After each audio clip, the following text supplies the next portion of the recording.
So in the previous lecture, we had discussion on batch cross flow dryer.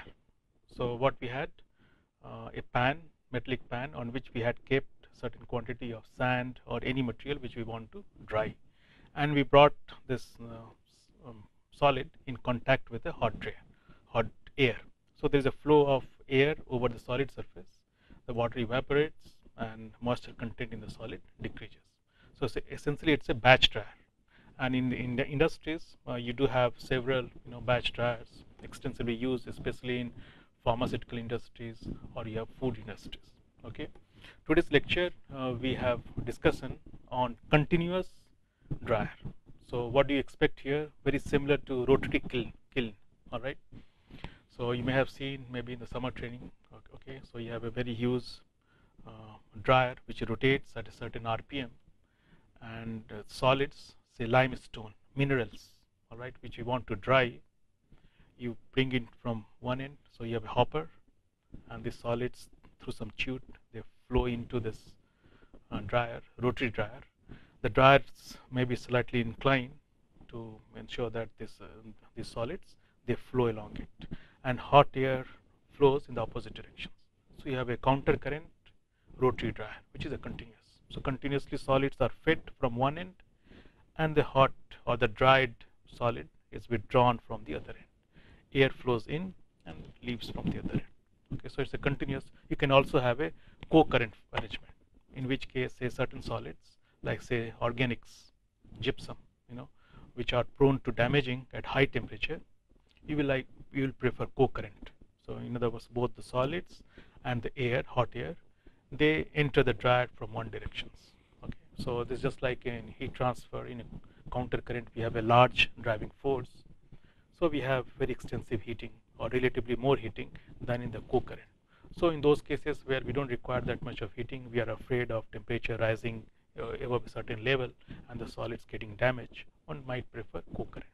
Okay, so nonetheless, we have today in our discussions drying time in a continuous counter current dryer. So very similar to this rotary kiln. Now there are several types of dryers. Okay, one of them is very common, is spray dryer. And for our course, this spray dryer is excluded from the syllabus. Okay, so spray dryer is also well popularly used. Here you make use of atomizer. So essentially, you have a solutions which you want to dry, slurry. Okay, some paste. So what you will do, you will feed it from a top, and with the help of certain nozzle, small droplets, okay, and the moisture will come out of it, and essentially you have hot air also flowing in the opposite directions. So spray dried is also popular. Today's lecture, we confine our discussion to this continuous counter current dryer. Okay, so let's begin with this. So what we have here is drying time in a continuous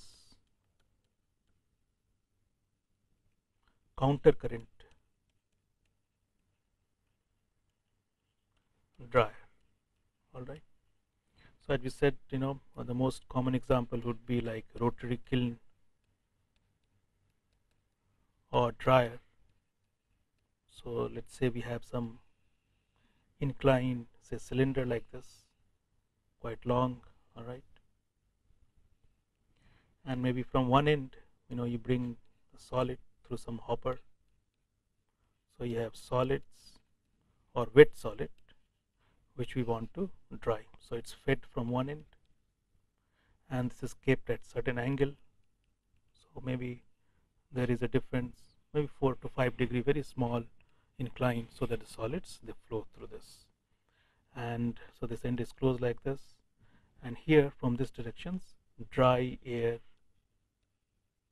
or hot air, it's blown through with some blower here in the opposite directions. So the solid and this kiln or dryer is kept on some roller. So it rotates, and this guy also rotates in some directions here. So in fact, we are saying that all the solids which drop into this cylinder, they uniformly distributed. So they are also lifted by these rotations, and accordingly they move like this. So all the time we can, from the qualitative, from mathematical point of view, we can think of entire cross section filled with the solid which moves in this directions, and hot air moves in the opposite directions, and then the solids are withdrawn from other end. So this is from the other end. Now again here you will expect that one can define, or one can divide this entire length of the rotary into certain regions. You can say that maybe, well, there are certain lengths where there is initial heating, okay, then we can have certain range in which there is a drying. So we can talk of bound moisture or unbound moistures in this region. And then there will be third region where of course entire solid has brought down to certain moisture content level, but still we will like to further heat it, okay. So we can expect certain length over which we have post drying, okay. So these are just the optional arrangements, not necessarily, as we said, that certain solids may get damaged by this heating. So in that case this length will be almost zero or very small quantity, okay. Similarly, we may not be required preheating zone, that's also possible. So there is a loose definitions of all these three regions. Different textbook, they have different definition for these regions here, okay. So let's note down certain examples here. So this type of this rotary kiln or dryer essentially are good for, say, a lot of minerals, okay, sands, limestones, clays, all right. So these are the materials one like to, one would prefer here sending to this dryer here. We must also not forget that these materials, when they move along or they rotate, they might be broken. So in that case one has to put some cyclone downstream to separate the small particles from the large particles, all right. So that type of different arrangements you have. Now again, the heating, we said dry air, but in some cases we can have flue gas, all right. So generally we are talking of certain industries where very hot flue gas at certain temperature is already available.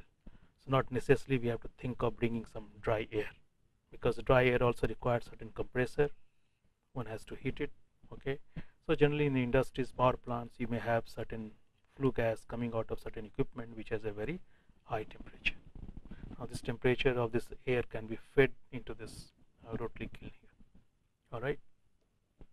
So there are different options. We can always discuss here that this is a range, this is a heat and drying zone where the moisture content may decrease to exceed some critical contents, or it can further go down to this equilibrium concentration.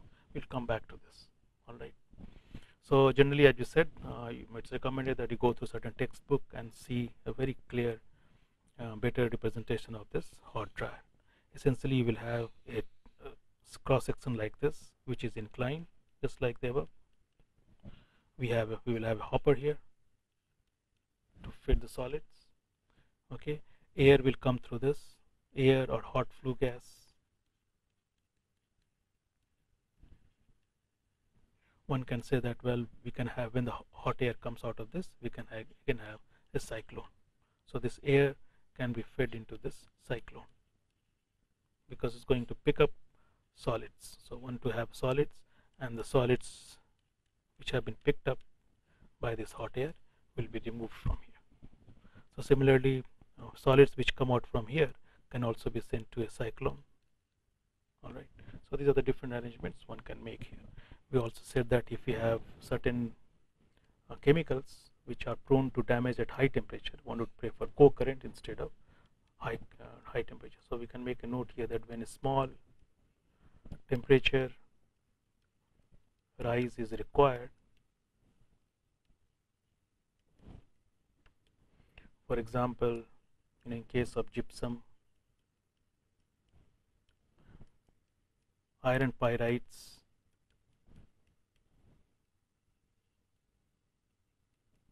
organic materials,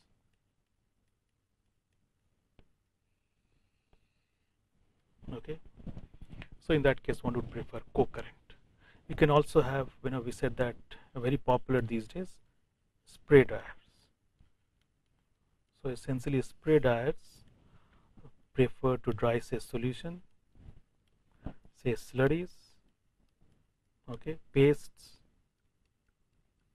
So essentially bring this material in contact with air, you have very fine droplets. Okay, so the moisture, so we make use of certain atomizer. So we can think of a schematic like this. We have an arrangement.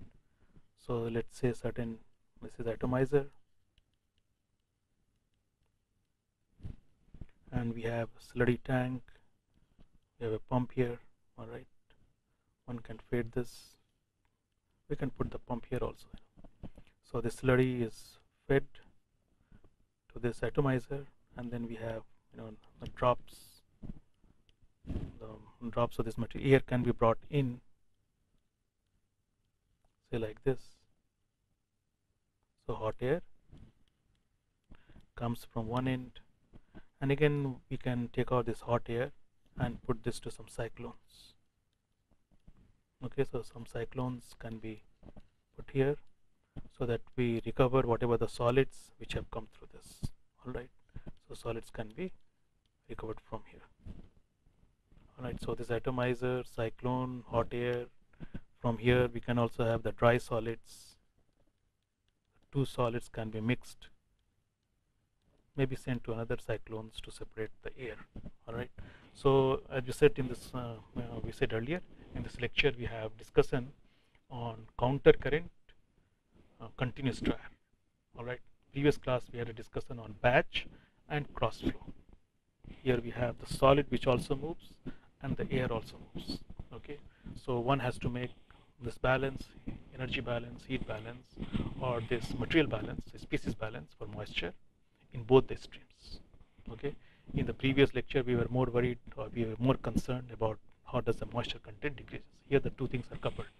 So we have to make energy balance or species balance in the moisture as well as in the air. All right, so again we have some kind of model here, some kind of approximation. So if you look at rotary dryer, so if you have a rotary dryer, then one can think of certain regions. So let's say this is the distance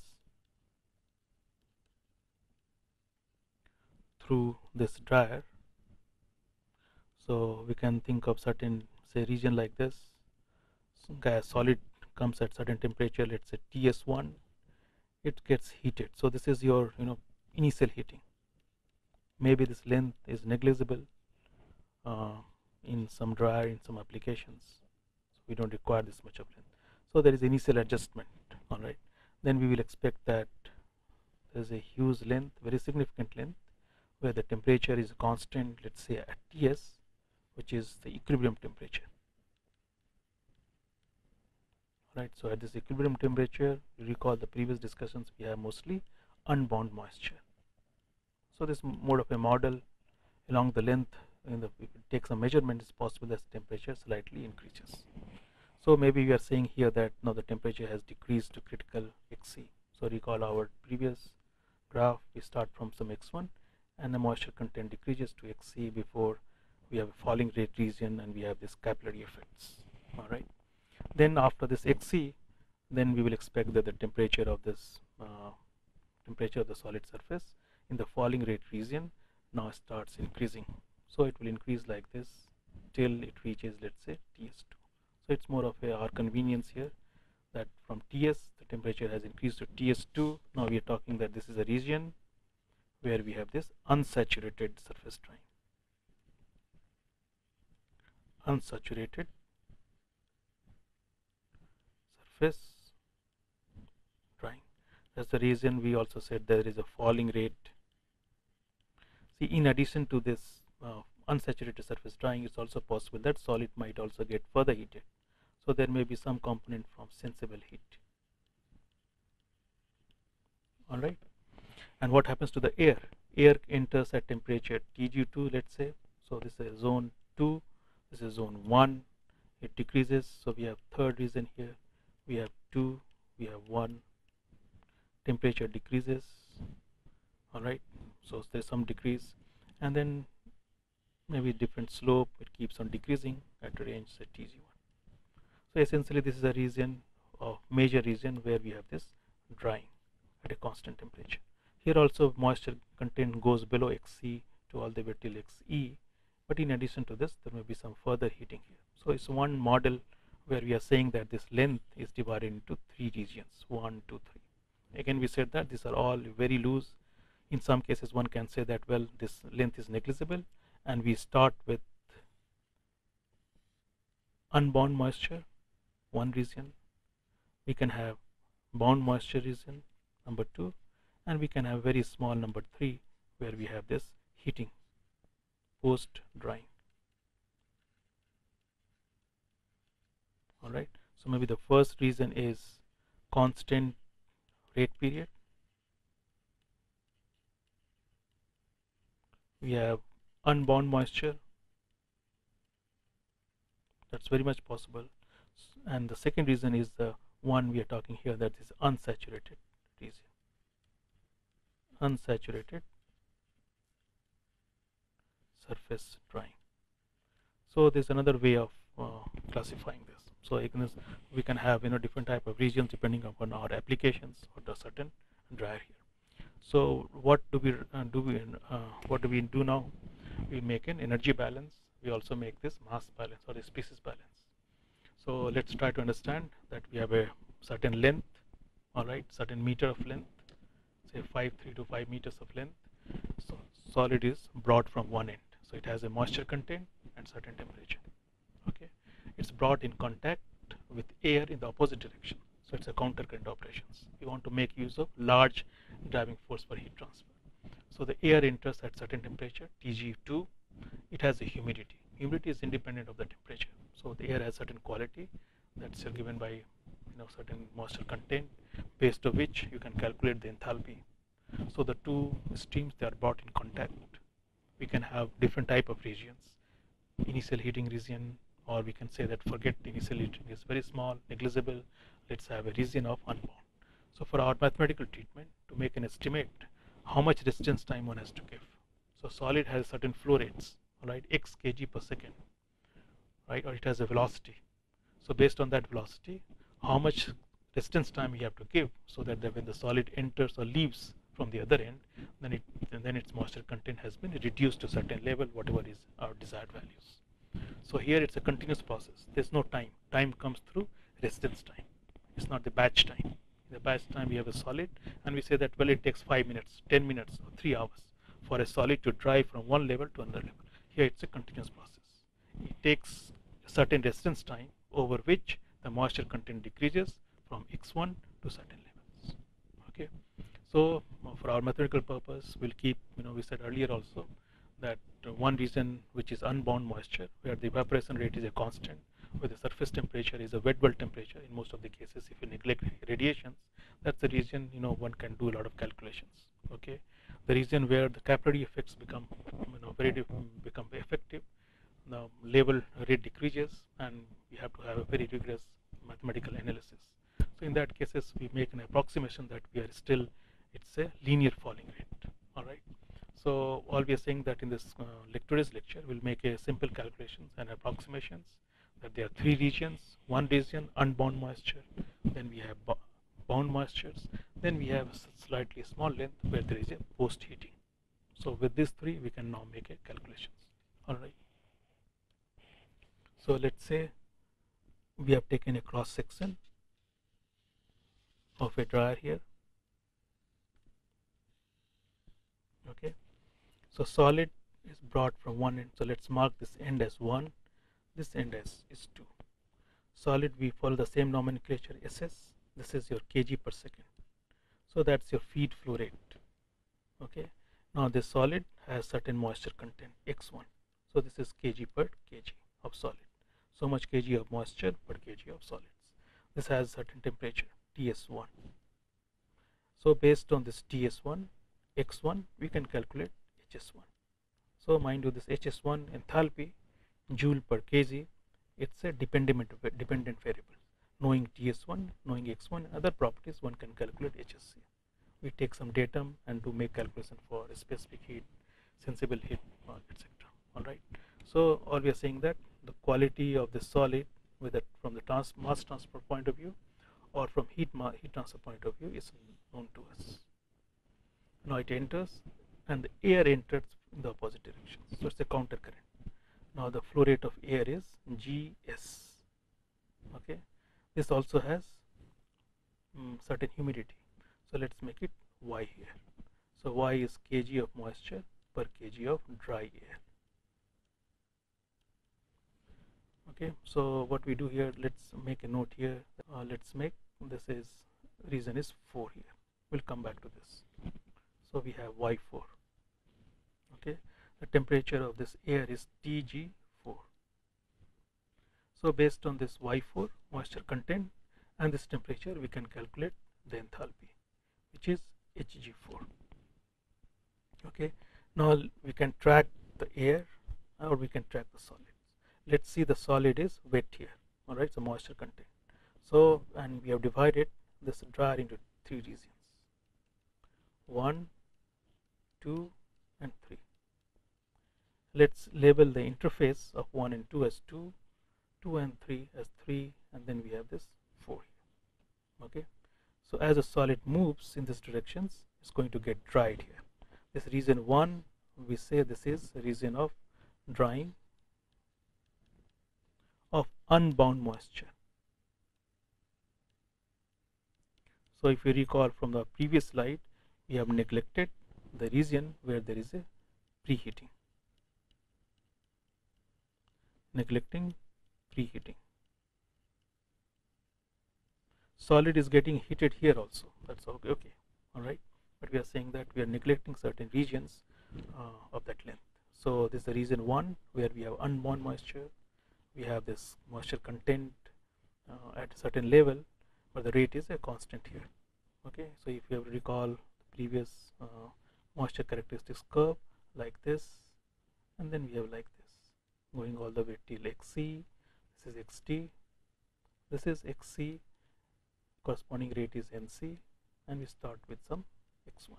So always we should keep this characteristics curve of the solids in the mind here. So unbound moisture. Then we have certain region where we have this drying also, but for this is for bound moisture.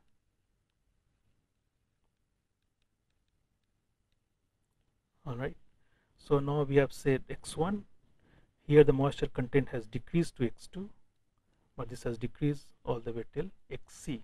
So that's the end of your unbound moisture. So the interface of 1 and 2 region is a unbound and bound moisture. So from previous discussion, now this xc temperature will also be Ts2, we have HS2, similar convention we are following here.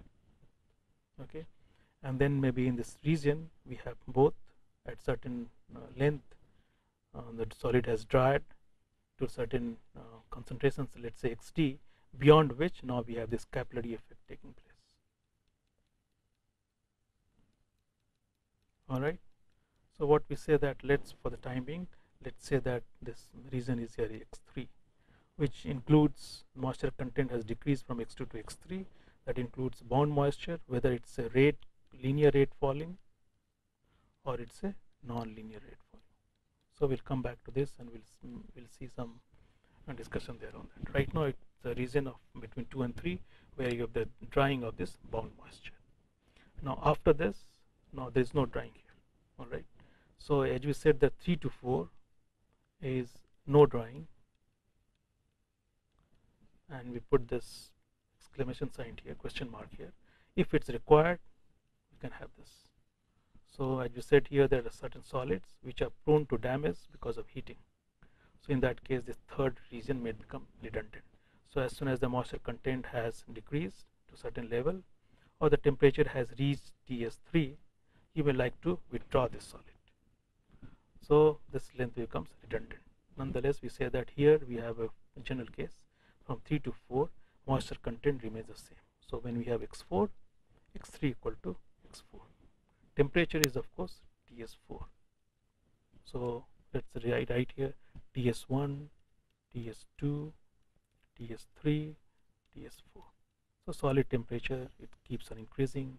Moisture content decreases from x1 to x2, but x2 equal to xc. It decreases to further x3, it may be here, it may be here, it may be all the way till equilibrium, and after that it remains the constant.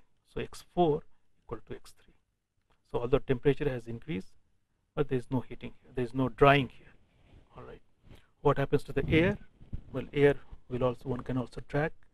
Air is now, flow rate is Gs, and your moisture content is Y4, kg per kg dry here. Now since it's a non-drying region, the temperature will decrease, but the moisture content Y3 will same as Y4.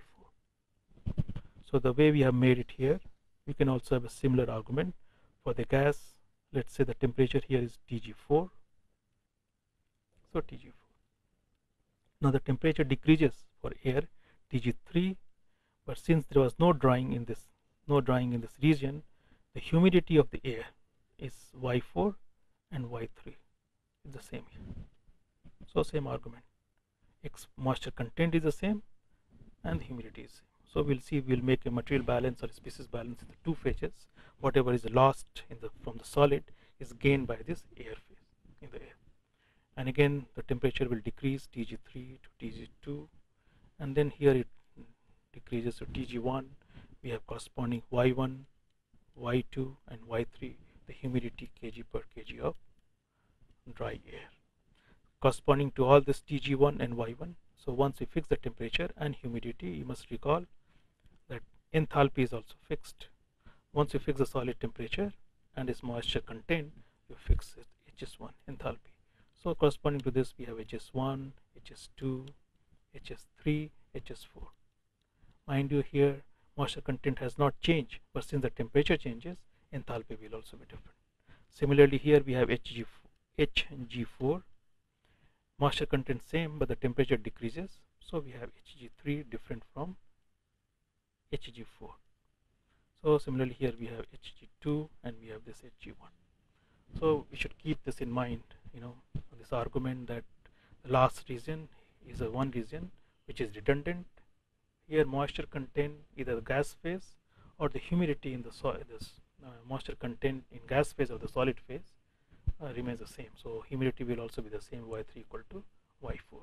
And the region 2 consists of both. Alright, it's a drying bound moisture, but it may have linear and non-linear rate of drying. First region is the unbound moisture. Now of course here schematically we have shown like this is the region 1, which is smaller than 2.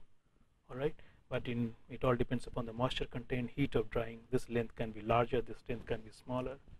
In typically generally the last length is very smaller, and we said that we also have some length we can have where there is if the solid is cold, it can be heated to desired level before the appreciable amount of drying takes place. So we have neglected that length also. Okay. Now before we make any energy balance, let's discuss what is the status of your solid surface temperature here after or during this bound moisture. Alright. So when we make this, now let's make an energy balance here. So let's just redraw it with just mark the region here is 1, 4, 2, and we have this 3. It's a qualitative. More important to note here is this is Y4 and this is Y3, which are same. X3 equal to X4. Okay, so TS4 and TS3 they are different, and TG4 and TG3 are different. Now if you recall, we said in the earlier class that when we refer to the psychrometric chart, we said that if we plot saturated humidity and the temperature, we have the curve like this. Alright, so there we said that if you fix the quality of air, which means the temperature and its humidity, and bring this quality of air onto a solid surface, right, which is a moist solid, if there is no radiation effect or there is no conduction effect, then this temperature of the solid will decrease. Eventually it will reach a wet bulb temperature. So if you take this line and follow this adiabatic saturation line, you will reach Ys and you will reach Ts. We had an example in the previous lecture, we talked about this. Alright, so let's see, we can also have a similar situations here. If this temperature is assumed that the solid which is drying here. All right, now it has reached the wet bulb temperature. Okay, so if we fix this TS3, then we can say that Y3 is also fixed here. Okay, so we like to make a note here that if TS3 is wet bulb temperature, so if TS3 is a wet bulb temperature, then TG3 is known to us. Okay, so we are referring to the same graph here. Let's have another discussion here. If we plot temperature, and if we follow, we have the psychrometric chart here, which is your saturated humidity versus temperature. If I take certain solid, it has a moisture content to start with x1. I bring in contact with air temperature, which is Tg, and the humidity is y1. So mind you, these two are independent. So I have this Tg and y1. So this coordinate is marked here. Temperature Tg is nothing but, say, small temperature Tg, centigrade plus 273 Kelvin. So I mark this coordinate. Now the solid temperature will decrease, all right, by cooling as the moisture evaporates. Ultimately, what happens that if we are neglecting all those radiation effect, the final temperature achieved by this solid, it follows this line here, and we have this wet bulb temperature TW, corresponding to which Ys is fixed. So the solid surface under steady state or an equilibrium, here we have very close to the solid surface, humidity is Ys, which corresponds to this, it's the saturated humidity. So it's a saturated humidity corresponding to this T wet bulb temperature. So this is your wet bulb temperature, and here we have the water, this moisture humidity, which is Y1. So we have mass transfer driving force as Ys minus Y1. So what we said here, that if you fix this Y1 and air temperature and allow the solid to cool, the equilibrium temperature would be the wet bulb temperature, corresponding to which we have this Ys fixed. It's a very important discussions we are going to make use here in solving for this different coordinates, moisture content, or the enthalpy or the temperature here. All right, so just make a note here that we have NC is the rate at which we have a rate of unbound moisture. Then of course the rate decreases, we do not know, maybe it's linear to some extent, then again it changes the slope because of capillary effects. So that's the second 2 to 3 where we have this bound moisture, and after that we have this sensible heating. All right, so now we can make the energy balance. Let's see, we can again start with 1, 2 or 3. All right, for our convenience it's better that we start from third, region 3 here. We'll see the advantage of making an energy balance from these directions. Okay, so solid enters like this, air enters like this. So let's say now we have region 3, which is the region where there is heating, only heating, there is no drying. So we're talking of just sensible heat. So what is the heat load? If we say that heat load 3 for region 3, heat load on this in this region is nothing but SS, that's the flow rate of kg per second of the solid, certain average specific heat, temperature changes, and we have the rise in the temperature from TS3 to TS4. So the last region 3 here and the 4 here, temperature rises like this. So this is the heat load TS4 minus TS3. Mind you, TS4 is known to us because we want to bring the solid temperature to TS4. It's very important that the quality of solids is not only specified by what should be its final moisture content, X final, but it should also be what should be its temperature, because there are certain solids, organics, especially gypsum, certain chemicals which get damaged at high temperature. So even if you want to remove it, want to bring this solid to a very small levels, you have to be you have to be careful with this temperature also. Temperature must not exceed certain limit. So essentially this TS4, the temperature here, or the spec X4 here, these are known to us. TS3 is unknown. So this is TS4 known to us. TS3 is unknown to us. We just talked about that, certain approximations when we can say that TS3 is a wet bulb temperature. We'll come back to this. So nonetheless, if we know TS3, we can calculate Q3. Now let's make another balance. Solid temperature increases and air temperature decreases. So whatever is a heat loss, energy loss, right? We can make a balance here, assuming that there is no other heat loss. It's the adiabatic drying. So SS, solid kg per second, HS4 minus HS3. So whatever energy is gained, heat is gained by the solid, is lost by gas here. So GS Hg4 minus Hg3. So the enthalpy here is larger. Let's see what are things known to us. We know SS, we know GS, we know HS4, which that's a quality of air here. So if we know the quality of air, which is Y4, what hot air we have T4, we can calculate HS4. So this is known to us. Alright, HS4 is a solid, sorry, so HS4 is known here. Hg4 is also known to us. Okay, Hg3 and HS3, these are the intermediate variables which are not known to us. Alright, so we are running short of one equation here. But by making the previous argument that if we allow, if there are no radiations, there are no conduction effects, it's only because of convections, the solid temperature at TS3 can be assumed to be wet bulb temperature. In other words, let's assume we have to make certain iteration here.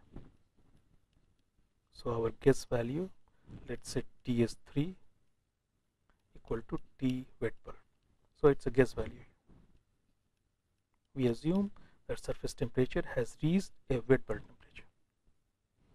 Okay, what temperature we don't know, but we'll see that how we can come back and correct it. Once we know TS3, we know HS3.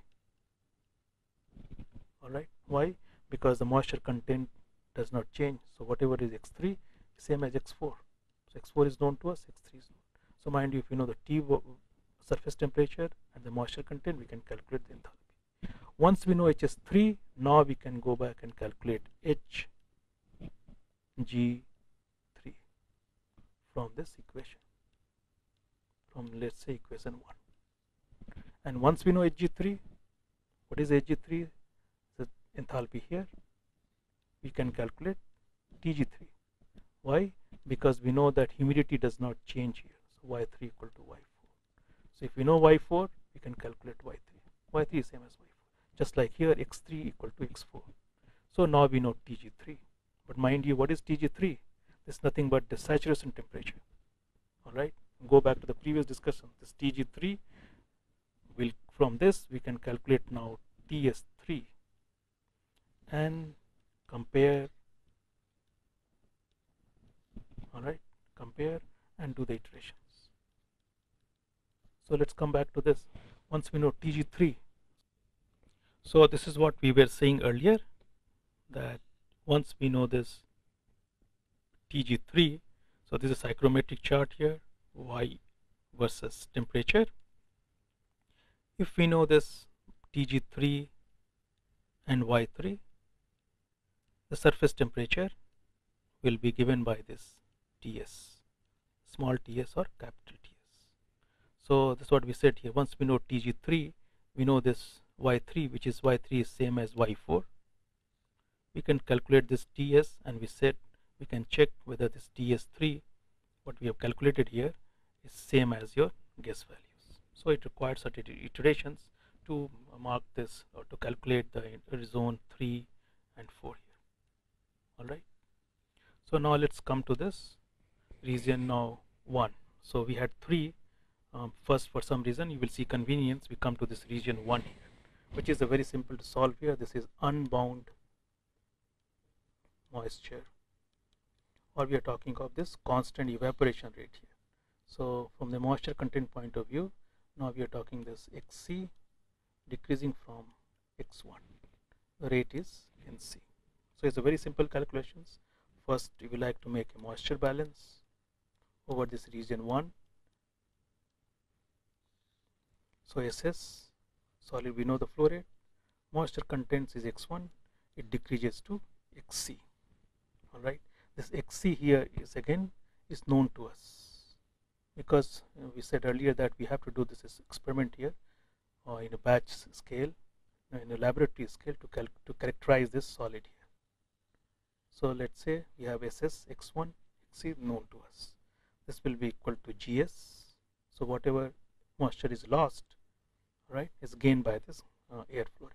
So we have Y2 minus Y1. So we are talking of this region, first region, this is 1 and this is 2. Solid going like this and gas, air flowing in the opposite directions. Okay. Now what is the rate here? Recall, let's talk of this rate now. What is the rate of drying here? NC, it's a constant heating zone here, which is equal to Ky, and we have Ys minus Y. So this Ys, we are assuming that it remains constant over this range, which is true. The solid surface, we have thin film of this moisture which evaporates. So the surface humidity in close contact with the solid surface is Ys, and the moisture humidity is Y. Alright. So we have this region where we can write Knc equal to Ky Ys minus Y. Y of course changes between Y1 to Y2. We'll come back and we'll see the integrations. So at any region between 1 and 2, we have written this balance here, Ky Ys minus Y. So this is one equation, this is the second equation. We can also choose a differential elements here. So let's choose a differential elements. Solid goes like this, gas goes like this. We can write Gs dy, change in the humidity, same as decrease in this moisture content. Alright, so over this small length of dz, we have made this balance here, number 3. Number 4 here. Okay, now we have written the rate Nc as Ky Ss minus S. You should think here that it's still difficult to integrate. Alright, because we do not know how does the humidity changes along this length here. Alright, so what we do now again over this del x dz, say the moisture content is X. Alright, of course this is a continuous flow here, but we can think of certain analogy that over this contact time, let's say del theta is a contact time, or it's a residence time. So over this contact or residence time, suppose the solid moisture content decreases by del x. Alright, so minus Ss del x. You can think of this should also be equal to how much moisture, how much solid do we have? We have, well, Ss kg per second into del theta. So del theta is a residence time. So much solid essentially is getting dried, just like a batch conditions, multiplied by A prime, which is, let's say this is your, here we have meter squared some effective area for drying here. So this is meter square per kg. Alright. So what we are writing here, we are trying to make an analogy between this continuous drying with this batch drying over a very small distance dz, over which the residence time is del theta. So when the moisture content decreases for this solid Ss to del x, essentially we have certain amount of kg. So this is kg per second, this is second. Alright, so and this meter square per kg. So certain amount of solid is getting dried at a rate Nc. Okay, so this is very close, very similar if you write down Nc as minus Ss over Ss A prime dx over d theta. So compare this to your batch, very similar, this expression we have very similar to this batch experiments, where we had this amount of the solid which was kg, now we have this kg per second, and here we have Ss A dash which is kg per second, and we have meter square per kg. So we are talking of certain kg over meter square. Alright, this whole term is like kg per meter square, very equivalent to this. Okay, so we have one more expression Nc which is same as this. Now we can do the integration. So how we will write? We'll write N as minus SS. Let's rewrite like this: SS A prime, we have dx over d theta.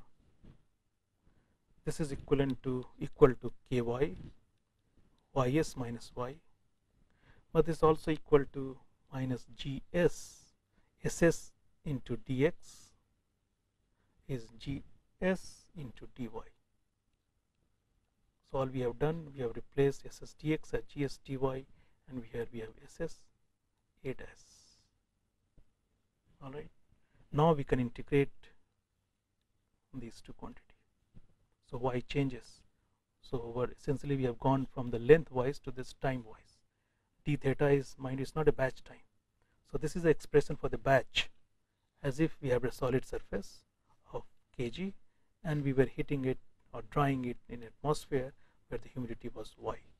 In our case, of course, we have this continuous process. Solid gets in and solid like this, and air goes like this. But by this balance here, we have shown that over this del theta, we can also have another expressions. At what rate we can dry this, or how long will it take, or how much is the residence time one has to give for a solid to decrease from certain one humidity to another humidity. So essentially we replace this moisture content with terms of your air. Now with these two we can integrate to obtain this theta 1. So if you integrate theta 1 is very simple. Now we have gs ky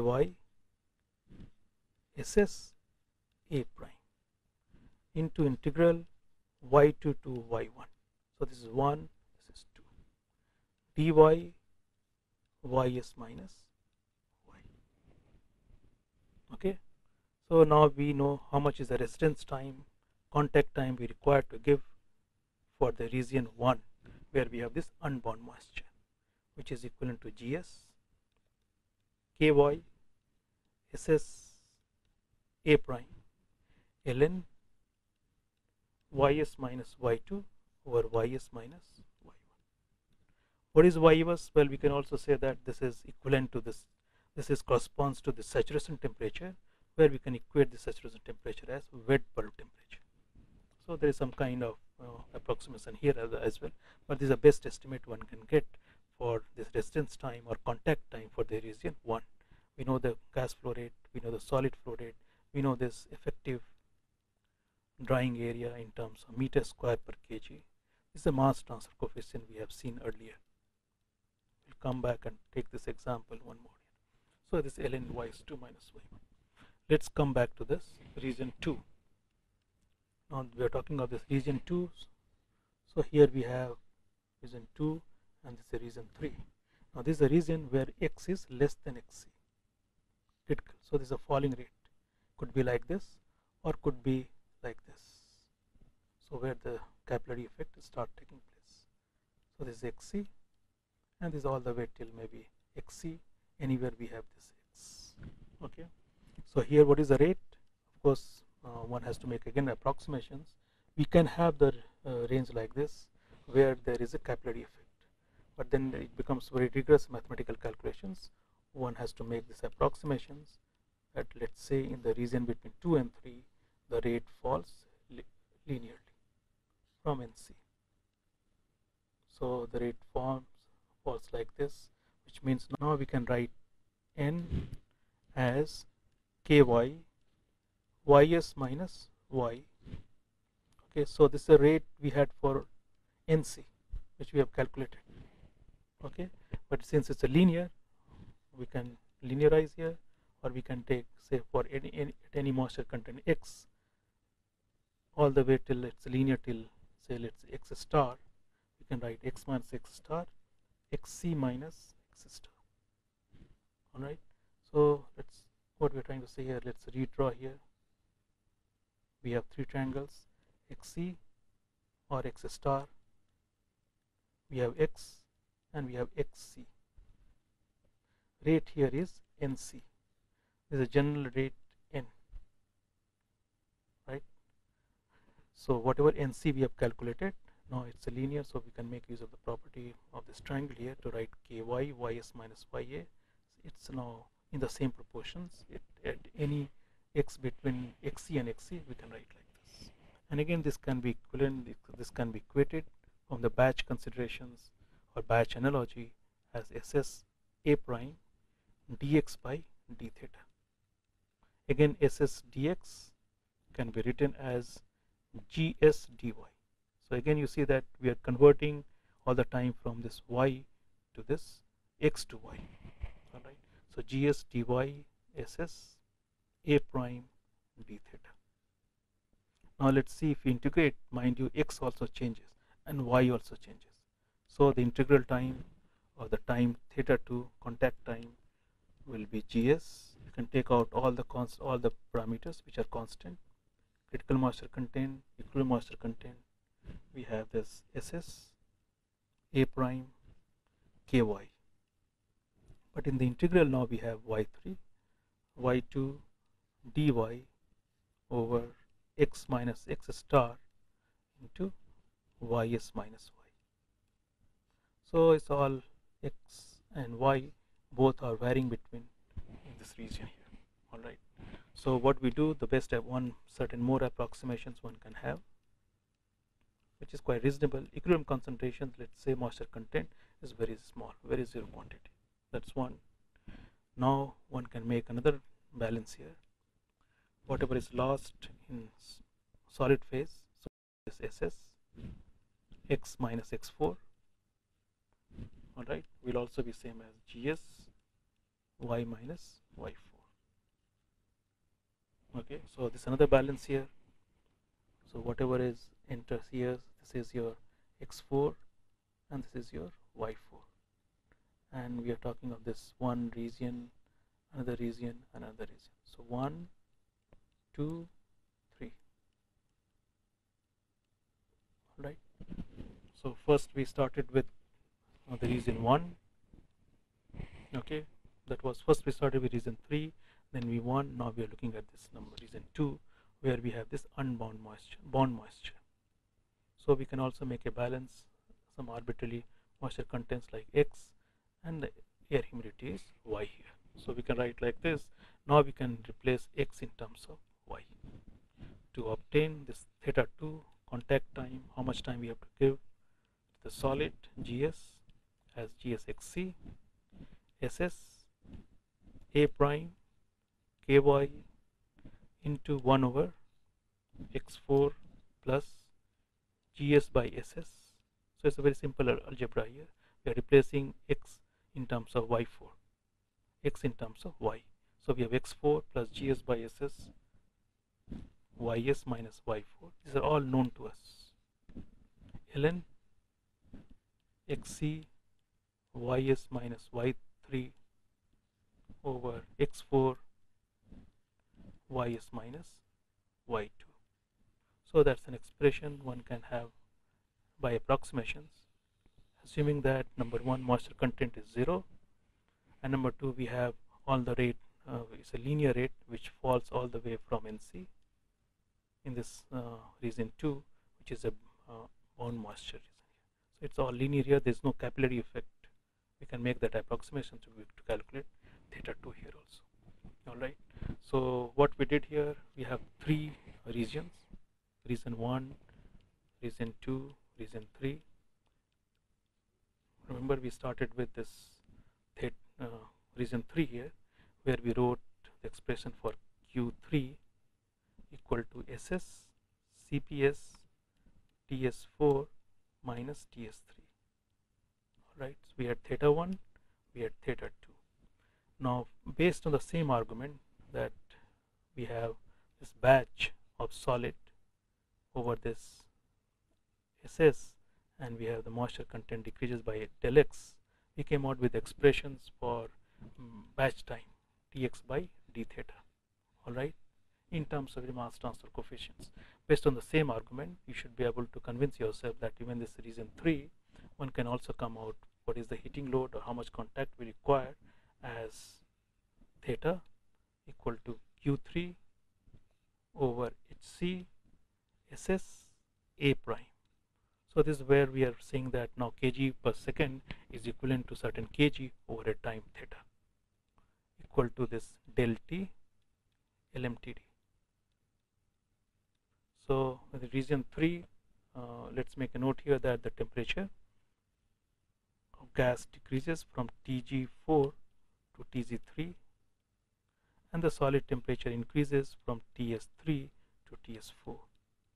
So you have LM, you can write down this driving force balance in terms of your difference between the gas temperature and the solid temperature to obtain this LMTD delta. This will also give us theta 3. So today's lecture, what we have done, we have got this some idea how to make an estimate for different time contact. First we started with theta 3, we had the heat balance, sensible heat balance. There we have to make some estimate to obtain certain quantities. Once we have that, we can calculate theta 3. So this is the main problem here. If you recall, Ts3 surface temperature was unknown. So one has to make by iterations. That exercise we did. Once we know Ts3, we can calculate theta 3. Then we went back and we did theta 1, and then we did this theta 2. Alright. So today's lecture, let's sum up before we take an example in the next class. We are talking of this continuous triad. Solid fed from one end and the gas fed from the other end. Right? We said that we can have different regions. Different textbook, they have a different definition for the regions as well. For our mathematical calculation, we said that we have one first region where we have this unbound moisture evaporation. So it's NC, very similar to of the drying characteristics curve, where initially the rate remains constant. You can also have initial heating or adjustment rate or length for the initial heating or initial adjustment. We have neglected that. So we have now constant rate, unbound moisture, then we have the bound moisture, and then there is a post heating. Post heating can also be negligible or may not be desirable in some context where the solids may not get heated because there is a risk of the solid getting damaged by heating. So that length can also be negligible. But we had 1 to 3 regions, and the way we had the approach that all the 2 domains we knew from the overall energy balance or from the given conditions. We know the solid temperature, we know the solid enthalpy, we know the air temperature, air humidity, quality of the solid which has to be withdrawn. From that overall balance, we know all the 4 boundaries. The problem comes at the unknown at the interface. So there we have to make a balance at the interface between 2 and 3. So there, if you write down the energy balance, you will see that we require certain iterations. We assume that solid temperature is same as the wet bulb temperature. We go back, check the psychrometric curve, and then we have that iterations. Once we had this region, Ts3 was known to us, then of course all the other quantities like theta 1, theta 2, theta 3, how much is the residence time we require for a solid to get heated or to lose its moisture from x1 to some other level. In this case also, most important to note here is that we wrote down this energy balance over the differential, as well as we also try to make some analogy how we can make use of this batch rate expressions. So we have kg instead of kg per second, and the same expression we could write in terms of your residence time. If you think that you take a differential, you have a del theta, del x, del y. Over that we wrote this differential balance to obtain the expression for your theta 1. All right. So the next lecture when we meet, we would like to conclude this our discussion on drying by taking one example. All right.